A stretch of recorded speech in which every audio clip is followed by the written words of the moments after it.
କାହିଁକିନା ମୁଁ ତାଙ୍କ ଗୁରୁ ହିସାବରେ ମୁଁ ପସନ୍ଦ କଲି, କାହିଁକିନା ଭଲ ପାଏ, ଆଜି ବି କହୁଛି ବହୁତ ଭଲ ପାଏ।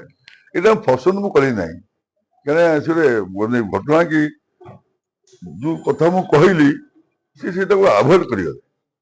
ମୁଁ ଭଲ କଥା କହିଥିଲି, ମୋର ବାର୍ତ୍ତା କଣ ଥିଲା, ମୁଁ ଡ୍ରାମାବାଜି କାମ କରେନି କି ସବୁ ଜିନିଷ କରେନି।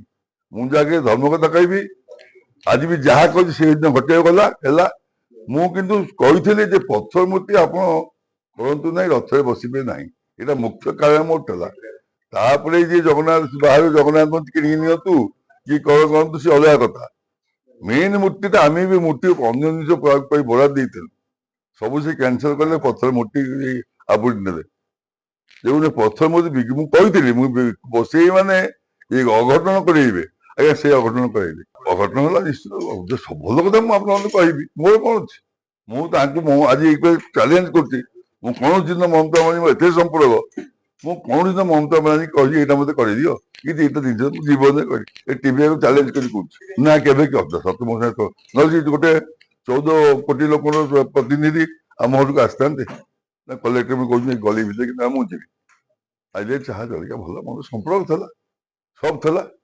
ଏଇ ଯୋଉ 5-7 ବର୍ଷ ତାଙ୍କ ଯୋଉ କୁଚକ୍ରୀ ଲୋକ ରହିଗଲେ, ଯୋଉ ଆପଣ ଦେଖୁନାହାନ୍ତି ସେଇ କୁଚକ୍ରୀ ଲୋକମାନେ କେତେ କଣ କରୁଛନ୍ତି ଦୁର୍ନୀତି, ଏସବୁ ପଦାଭାସ ହେଲାଣି। ମୋ ସାଙ୍ଗେ ଦିଦିଙ୍କର ଭଲ ସମ୍ପର୍କ ରହିବେନି ବୋଲିକା ଏ କୁଚକ୍ରୀ ଲୋକ ତାମାନେ ଦିଦି କଣ ଏତେ କ୍ଲୋଜ ହେଇଯାଉଛନ୍ତି।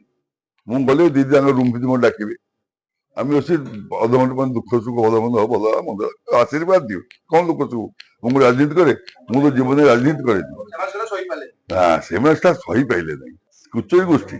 ସତ ତାଙ୍କ ମନ୍ତ୍ରୀ କିଛି ଅଛନ୍ତି, କିଛି ଅଫିସର ଅଛନ୍ତି, ସେ ଦେଖିଲେ ଏତେ କିଛି କାରଣ ନାହିଁ, ଏତେ ସୁସମ୍ପର୍କ କଣ ଦୁଆଦି ଅଧୟନ ଅବସ୍ଥା ହେଉଛନ୍ତି। ଏଇଟା ହଜମ ନାଇଁ, ମୁଁ ନିଜେ ଦୂରେଇଗଲି, ସିଏ କଣ ଦୂରେଇବେ ମତେ। ସେମାନେ ହଜମ କରିପାରିଲେ ଆମ ଭଲ ପାଇବାଟା, ସେ ହଜମ କରିପାରିଲେନି। ମୁଁ ଦେଲି ଆମ ପୁଅ ରାଜା ଥିଲା, କେମିତି କଣ କରାଯିବ ସେ ଅଫିସର ସିଏ ବଦଳି କରିଦେଲେ। ମନ୍ଦିର ସବୁ ଦେବ, ମୁଁ ଗୋଟେ କଥା କହିଥିଲି, ଆପଣ ପଥର ମୂର୍ତ୍ତିଟା କରନ୍ତୁ ନାହିଁ। ମୋ ସୁବ୍ରତ ବକ୍ସି ମୋ ପାଖକୁ ଆସି ପଚାରିଲେ, ମୁଁ ଆପଣ କହିଦେବେ ମମତାକୁ, ମମତା ପଥର ମୂର୍ତ୍ତି କରନ୍ତୁ ନାହିଁ। କହିଲେ ପଥର ମୂର୍ତ୍ତି କଲେ ନିଶ୍ଚିନ୍ତ ଏଇଟା ଅଘଟଣ ଘଟିବ, ଠିକ ହବ ନାହିଁ। ସେ ଶୁଣିଲେନି। ଆମେ ସମସ୍ତେ ନାଇକି ଧାମ ଲେଖୁଛୁ ନାହିଁ, ସେ ଯେମିତି ଧାମ ଲେଖା ଧାମ ଇଏ ହବ। ତାଙ୍କୁ ସେବା ଗୋଟେ ଯାହା ଜିଦ୍ କରିବେ ସେୟା ହବ। ତାଙ୍କର ଗୋଟେ ଖରାପ ଗୁଣ ଜିଦ୍ କରିବେ, ଯାହା ଜିଦ୍ କରିବେ ଏଇଟା ବି କରିବେ। ଭକ୍ତ ଯେତେବେଳେ ମନ୍ଦିରରୁ ଆସିଥାନ୍ତି, ଯେତେବେଳେ ଆପଣ ଦେଖିଥିଲେ ଦୌଡ଼ିକି ଜଗନ୍ନାଥ ମନ୍ଦିର ଗଲେ ମୋ ସାଙ୍ଗରେ ଗଲେ ଆମର ଯୋଉ ବଜରଙ୍ଗୀ ଦଳ କହିଲା ଗୋବର ପାଣି ବ୍ରାହ୍ମଣ ଲୋକ ଜଗନ୍ନାଥ ଦର୍ଶନ କରିବେ। ମୁଁ ସବୁବେଳେ ପୂଜା କରିଥିଲି, ଭଲ ଯେତେବେଳେ ଯୋଉ ଥରକ ସମସ୍ତେ ଦିଦି ଦିଦି ଦିଦି ନିଜେ ହାରିଯିବି, ସମସ୍ତେ କହିଥିଲେ, ପ୍ରେସ୍ ସବୁ କହିଥିଲେ। ମୁଁ ଏକମାତ୍ର ପୂଜା କରିଥିଲି, ପ୍ରେସ୍ କହିଥିଲି 100% ଜିତିବି, 200 ଭୋଟରେ ଆସିବେ, ସେତିକି ହେଇଥିଲା। ମୁଁ ଜଗନ୍ନାଥଙ୍କ ଲୋକ, ଯେତେବେଳେ ଜଗନ୍ନାଥ ବୋଧେ ଲାଗନ୍ତି ମୋ ପାଟିରୁ ଯାହା ପଡେ ସେୟା ହବ, ଏଇଟା ସତ୍ୟସିଦ୍ଧ କଥା, କଣ ନାହିଁ, ଅହଙ୍କାର କିଛି ନାହିଁ। ଶୁଭେନ୍ଦୁ ସାର୍ ମୋ ଭଲ ସମ୍ପର୍କ, ଆଜି ନୁହଁ, ଶୁଭେନ୍ଦୁ ସେଇ ଟିମ୍ ସେ ଥିଲେ। ଶୁଭେନ୍ଦୁ ସାର୍ ଆମର ଭଲ ସମ୍ପର୍କ, ଆଜି ଆପଣଙ୍କୁ କହିଲି ଆଶୀର୍ବାଦ ଦେଇଛି ସବୁବେଳେ। ମୁଁ ଭଲ ଲୋକ, ମୁଁ ଦିଦିଙ୍କୁ କହିଲି ଶୁଭେନ୍ଦୁଙ୍କୁ ଛାଡ଼ନ୍ତୁନି।